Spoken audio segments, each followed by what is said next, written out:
Hello dears, എല്ലാവർക്കും നമസ്കാരം. എല്ലാവർക്കും ഗുഡ് മോർണിംഗ്.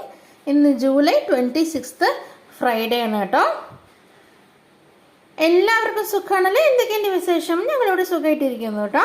അപ്പോൾ നമ്മുടെ ഇന്നത്തെ വീഡിയോയിലേക്ക് കടക്കുന്നതിന് മുമ്പ് പ്രിയപ്പെട്ട എല്ലാവർക്കും നമ്മുടെ യൂട്യൂബ് ചാനലിലേക്ക് സ്വാഗതം കേട്ടോ. Welcome to our YouTube channel SJ family. Happy cooking and fun with us. നമ്മുടെ ഇന്നത്തെ വീഡിയോയിലേക്ക് പ്രിയപ്പെട്ട എല്ലാവർക്കും സ്വാഗതം. അപ്പോൾ നമുക്ക് വേഗം ഇന്നത്തെ വീഡിയോയിലേക്ക് കടന്നാലോ. ഞാൻ ഇന്നിവിടെ ഉണ്ടാക്കാനായി പോകുന്നത് നമ്മുടെ വീട്ടിൽ ചോറ് ബാക്കി വന്നാൽ ആ ചോറ് ഉപയോഗിച്ചിട്ട് ഒരു ഐറ്റം ആണോ ഞാൻ ഇന്നിവിടെ ഉണ്ടാക്കാനായി പോകുന്നത്.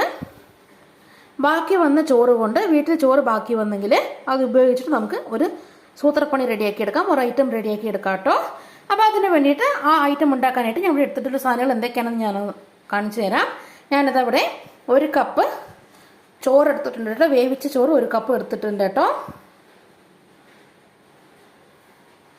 നിങ്ങളുടെ കയ്യിൽ കപ്പളവില്ല എന്നുണ്ടെങ്കിൽ ഒരു ഗ്ലാസ് അളവിലെടുത്താലും കുഴപ്പമൊന്നുമില്ല കേട്ടോ. ഞാനിവിടെ കപ്പളവിൽ ഒരു കപ്പ് അളവ് വേവിച്ച ചോറ് എടുത്തിട്ടുണ്ട് കേട്ടോ.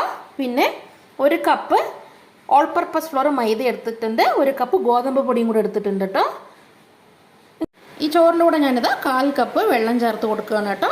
ഇനി ഇതൊന്ന് നമുക്കൊന്ന് അടിച്ചെടുത്തിട്ട് വരാം.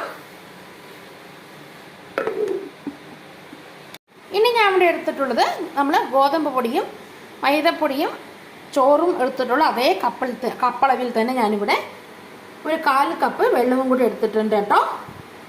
അതേ കപ്പിൽ തന്നെ അല്ലെങ്കിൽ അതേ ഗ്ലാസ്സിൽ തന്നെ വെള്ളം എടുക്കാനായിട്ട് ശ്രമിക്കുക. വെള്ളം കൂടി പോയാൽ നമ്മൾ വിചാരിച്ച പോലെ നമ്മുടെ ഐറ്റം വരില്ല കേട്ടോ. അതുകൊണ്ട് നമ്മൾ ഏത് കപ്പിലാണോ ചോറും ഫ്ലോറും എടുത്തത് അതേ കപ്പിൽ തന്നെ നമുക്ക് വെള്ളം എടുക്കാം കേട്ടോ. ഞാനിവിടെ 1/4 കപ്പ് വെള്ളം എടുത്ത് വെച്ചിട്ടുണ്ട്.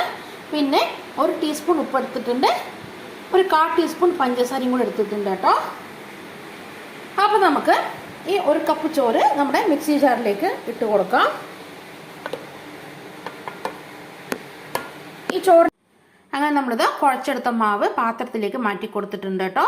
ഇനി നമുക്കിതിൻ്റെ മുകളിലേക്ക് 1 ടീസ്പൂൺ നെയ്യോ അല്ലെങ്കിൽ 1 ടീസ്പൂൺ സൺഫ്ലവർ ഓയിലോ ഒഴിച്ചു കൊടുത്തിട്ട് ഇതൊരു അരമണിക്കൂർ ഒന്ന് റെസ്റ്റ് ചെയ്യാൻ വേണ്ടി മാറ്റി വെക്കാം കേട്ടോ. ഞാനിത് അവിടെ 1 ടീസ്പൂൺ സൺഫ്ലവർ ഓയിൽ ഒഴിച്ചു കൊടുത്തിട്ടുണ്ട്. ഇനി നമുക്കിതൊന്ന് അടച്ചു വെച്ചിട്ട് അരമണിക്കൂർ ഒന്ന് റെസ്റ്റ് ചെയ്യാൻ വേണ്ടി വെക്കാം.